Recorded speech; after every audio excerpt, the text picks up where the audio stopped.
Non seulement l'extérieur et la décoration ont été touchés, mais aussi la mécanique a reçu un moteur avec une position longitudinale et l'unité elle-même a été déplacée vers le milieu. La disposition offrait une répartition presque idéale de la charge par essieu, rapport 54 2.46. Le 6 cylindres en forme de VVR 38DET avec 2 turbocompresseurs s'est avéré encore plus puissant et ingénieux. 570 chevaux à 6800 Thermine et un couple de 637 Nm dans la plage de 3300 à 5800 Thermine. L'augmentation de la puissance a été obtenue grâce à l'augmentation de la pression de suralimentation, à l'injection directe, à la distribution des gaz et à l'utilisation d'un échappement en titane. Le micro-logiciel de la transmission manuelle a été reconfiguré. Ainsi, dans la boîte de vitesse robotisée à 6 vitesses, il a été possible d'atteindre un temps de commutation inférieur à 0,15 secondes, ce qui a permis d'atteindre la barre temps convoitée en 2,8 secondes. À des centaines. Le pare-choc avant a changé, la découpe d'entrée d'air est plus grande que la précédente, c'est par là que l'on distingue facilement la version mise à jour. Dimension augmentée grâce au kit carrosserie, 4710 x 1895 x 1370 mm. Entre les axes de roue, 2780 mm. La garde au sol est attendue faible, 105 mm. Des amortisseurs et des barres anti-roulis structurellement différents ont été utilisés, les murs étaient plus épais. Le panneau avant a été remplacé par un panneau plus élégant et moderne. Le volant est devenu multifonctionnel. Des palettes de commandes de vitesse y ont été ajoutées. La climatisation a été complètement modifiée. Pour commencer, notons que certains défauts inhérents aux autres voitures sont tout simplement nécessaires à une voiture de sport comme l'Air. Par exemple, la rigidité de la suspension. Si les comices mobiles classiques se concentrent sur le confort, alors les voitures de sport se concentrent sur la maniabilité. Bien sûr, quelques réglages de la suspension sont proposés, mais dans le mode le plus sensible, préparez-vous à recevoir un coup de pied lorsque vous heurtez un taureau abandonné sur la route. Il faut rendre hommage au concepteur pour une consommation d'énergie et un débattement de suspension suffisant. Selon les avis de nombreux propriétaires de Nissan GT-R, aucune panne ne s'est produite sur nos autoroutes. Après avoir lu les odes élogieuses, beaucoup s'intéressent à la réponse à la question, comment se réalise ce miracle de la technologie? Bien sûr, un troupeau fou ne peut céder que devant une ambulance, Porsche 911 Turbo S, tandis que le reste des voitures de sport avec toutes sortes de préfixes après leur nom avaleront la poussière. Pourquoi est-ce mauvais? Oui, car vous devrez vous contrôler pour ne pas succomber à la faiblesse, exposant ainsi les autres participants au danger. La principale douleur est une faible clairance.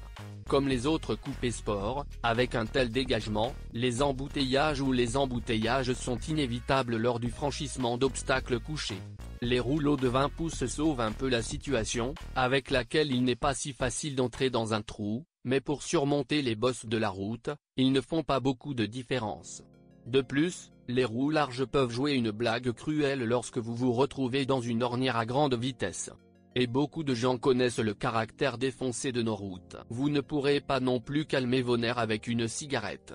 Il n'y a pas de cendrier. Jeter des cendres dans la fenêtre comporte le risque qu'une tache vole derrière votre dos. Et oui, l'allume-cigare n'est pas non plus inclus dans la base, il est livré en supplément. Lors de la commande, vous devrez attendre au moins 1,5 mois, et avec les problèmes actuels dans le monde, vous ne devriez pas vous embêter du tout. Bien que la Russie ne soit pas devenue pauvre en artisans, cet appareil peut être substitué aux importations. Une grande vulnérabilité est l'absence de roues de secours ou de pneus de secours. La lutte contre les kilos en trop n'a pas été annulée, donc beaucoup ont probablement déjà deviné à quoi servent les sièges arrière. Il n'est pas facile d'y installer des adultes comme des enfants, mais une roue de secours fera l'affaire. L'oiseau n'est pas dans le bon vol, de sorte que lorsqu'il bouge, vous pouvez entendre le tic-tac de l'horloge intégrée sur la console centrale. En conduite active, notamment lors des accélérations, on n'entend même pas le passager.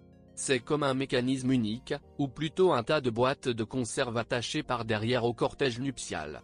Sous le fond, le robot bouge à toute vitesse, des mécaniciens ivres commencent à frapper avec des marteaux, avertissant de ne pas lâcher les gaz brusquement. Au début, après chaque voyage, vous baissez involontairement les yeux pour vous assurer que le silencieux est dans la bonne position. Voyant qu'il ne traîne pas sur le sol, Pour une raison quelconque, il ne devient pas calme.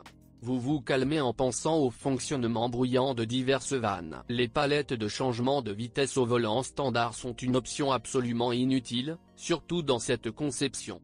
Ils ne sont pas situés à leur place, comme partout ailleurs, mais légèrement plus bas. Les studios de tuning l'ont également remarqué et proposent désormais une version modernisée, augmentée de moitié en taille. Il est également clair que passer manuellement de 6 vitesses à des centaines en 3 secondes est problématique. La capacité du réservoir de carburant de la Nissan GT-R est de 71 litres, ce qui peut être considéré comme adéquat compte tenu de la consommation déclarée. On ne peut que deviner comment les choses se passent actuellement dans le service en raison des sanctions. Ce n'est évidemment pas pour le mieux. En conséquence, le coût des pièces de rechange et des consommables est élevé, et un diagnosticien sans licence logicielle étendue pour les outils de diagnostic ne peut s'appuyer que sur son expérience personnelle. Le spécialiste l'a-t-il ? Il s'avère que la Nissan GT-R est une voiture spécifique et les problèmes de fonctionnement nécessitent certains efforts pour les éviter. Comme on dit, si vous aimez rouler, ne soyez pas paresseux et emmenez votre luge à l'entretien.